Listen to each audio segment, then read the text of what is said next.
E você se surpreendeu, Fernando. Fábio, com o Karnal? Na verdade, o professor Karnal, eu já tinha uma admiração muito grande por ele. E quando eu recebi o convite, eu pensei que fosse uma brincadeira.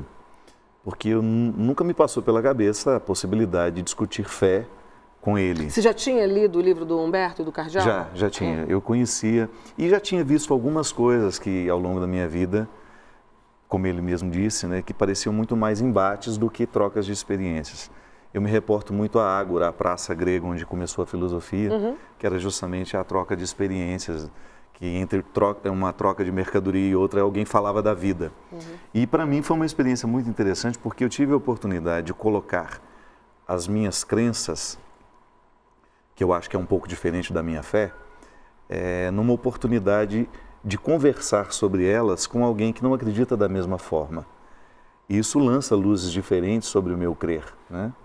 E quando eu vou para a minha dimensão de fé, que é toda a dinâmica existencial daquilo que eu creio, transformada em atitude, em conduta no meu dia a dia, eu vi que nós não somos diferentes.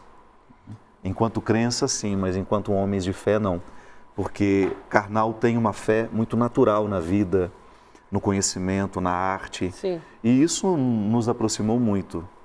Porque eu tenho, para mim, que o ser religioso não é garantia de nada, né? O importante é você ter caráter, você ser um homem comprometido com a vida, com tudo aquilo que pode tornar a vida melhor. E nesse homem encontrei tudo isso, então eu fiquei muito confortável. A fé, ela me traz um autoconhecimento. A fé em Deus, ela já me levou em muitos momentos, muitos caminhos a me conhecer melhor. Sem dúvida. Eu acredito que o processo religioso, quando bem vivido, ele nos conduz a nós. E não há uma outra forma de descobrir Deus senão em nós. Tudo que nós experimentamos é humano. Então a primeira fé que eu experimento na vida é a fé natural. É a confiança que eu tenho na minha mãe, é a confiança que eu tenho no meu pai, é o saber me amado pelas pessoas que me cercam, que me dão um sustento emocional. A partir disso, eu tenho condições de desenvolver, porque sou humano e transcendo, eu não paro nas minhas realidades. Você, quando faz uma música, você está apelando àquilo que é transcendência em você. Com certeza. Ao que as palavras não seguram, ao que a sua experiência histórica não consegue expressar.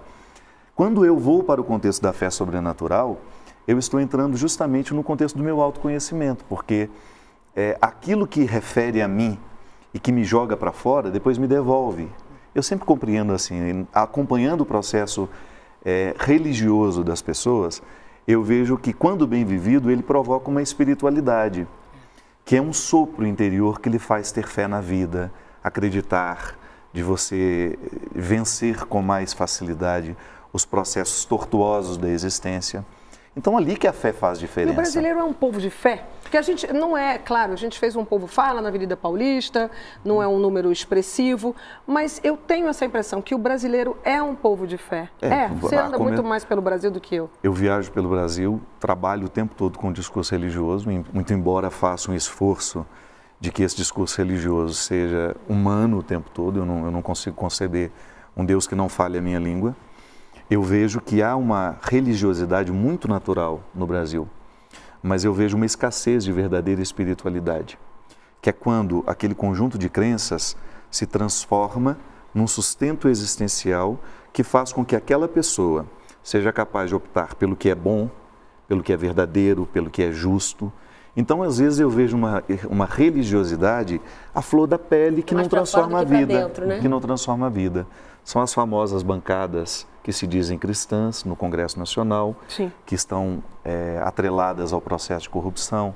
São aquelas relações humanas no dia a dia de pessoas que se dizem católicas ou que se dizem evangélicas e que, de condutas abomináveis, Sim.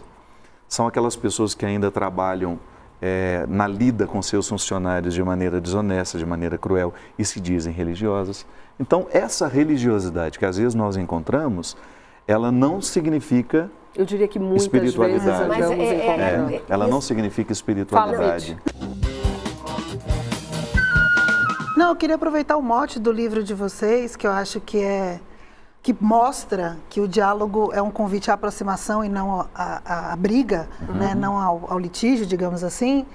para falar justamente sobre isso. Como é que a gente traz para o debate hoje em dia, primeiro, o respeito às outras religiões, porque, bom, né, a gente tem visto acontecer muito desrespeito com as religiões de matrizes africanas, por exemplo. E a segunda coisa, se vocês acreditam na importância do Estado laico, e se acreditam, por que ele é importante? As religiões de matriz africana, religiões como o candomblé, elas trazem à tona não exato ou apenas a intolerância religiosa, mas o preconceito, o racismo e a rejeição a uma expressão cultural. Então, esses choques, eles são fundamentais para algumas religiões obterem sua própria identidade. Sartre uma vez disse que o judeu é uma invenção do antissemita. Foucault fala que grande parte da homossexualidade é uma invenção da heterossexualidade, ou seja, você precisa do outro para se opor. Então é fundamental, como Saramago brinca no Evangelho segundo Jesus Cristo, que Deus precisa do diabo e vice-versa. Agora, o Estado laico é uma vitória a partir do iluminismo para considerar a religião algo de foro íntimo, ou seja, você cultua seu Deus, o outro cultua outro Deus. Há um grupo nos Estados Unidos que cultua o espaguete voador. É uma religião específica. Que é o Tim Maia tinha filosofia racional. Exatamente, então, o pastafarianismo, que o grande espaguete criou o universo. E assim por diante. O Estado laico significa o que nos une entre mim e você. O elo é a cidadania brasileira, porque a fé será uma expressão muito variada. Então, você é uma cidadã brasileira, como eu sou um cidadão, com direito a passaporte, direito de ir e vir, direitos assegurados pela Constituição. Então, isso é fundamental para eu existir na sociedade contemporânea, porque toda vez que o Estado se associa com a religião, o resultado é uma teocracia autoritária, é uma invasiva e muito porque perigosa. quem está ensinando, né? Perigosa a religião. Quem mais sofre dano é o pensamento religioso. A religião cresce. No caso do Brasil, a Igreja Católica se expandiu muito a partir do momento que ela deixou de ser oficial em 1889, com a lei de 1890 e a Constituição de 1891. Então, a Igreja se expandiu quando ela deixou de ser oficial. A religião sofre muito com essa tentativa oficial ou oficiosa de ser imposta. A religião cresce quando é permitida a cada um se expressar dentro da maneira como concebe a Deus ou não concebe a Deus. Eu queria ouvir você falando sobre esse Estado laico, que você ficou concordando o tempo todo com o Leandro. Eu acho que o Estado, ele tem a obrigação de exigir que as pessoas sejam cidadãs. Ele não pode exigir que elas sejam religiosas. Porque exigir religião é naturalmente contraditório com a proposta. Se eu sou um líder estadista e eu estou à frente dessa responsabilidade, eu preciso gerar cidadania enquanto um chefe de Estado. Agora, se eu, como religioso, compreendo que todos os valores que me fazem ser religioso me ajudam a ser um bom cidadão, não tem nenhum problema. Mas eu não posso fazer uma imposição àqueles que não creem como eu. Então, eu particularmente defendo que nós precisamos ter uma distinção das funções. Eu gostaria muito que os cristãos fossem sempre bons cidadãos e ajudassem a ser o Estado ser cada vez mais justo, mais coerente, mais correto, mas nem sempre acontece. Não é uma garantia. E como o Karnal já salientava, é muito perigoso quando você coloca esse fanatismo religioso tomando decisões para pessoas que não são religiosas.